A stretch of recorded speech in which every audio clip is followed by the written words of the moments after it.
Sa video na kuha sa tindahan ni Irish Makalalad, makikita ang mabilis na pagtaas ng tubig sa lugar.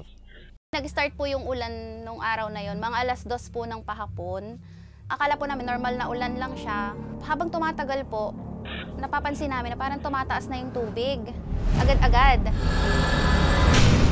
Ilang minuto lang, ang loob ng tindahan, unti-unti na ring pinasok ng baha. Bago mag-3 ng hapon, makikitang naglulutangan na sa tubig ang marami sa mga paninda ni Irish. Lutan! Oh, hayaan mo na yan. Hayaan mo.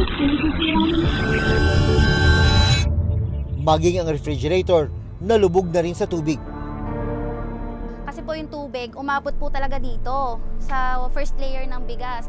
May 5 hilera po kami dito ng bigas. So bali, basa po siya lahat. Hindi na nakuha. Nagtang tawagan niya. Kung ano lang yung mga nalutan. Ano lang mga nakuha.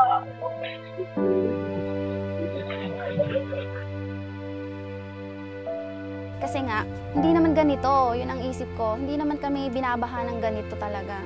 Sabi ni Irish, nasa mahigit 30,000 pesos ang nalugi sa kanila dahil sa mga binahang paninda.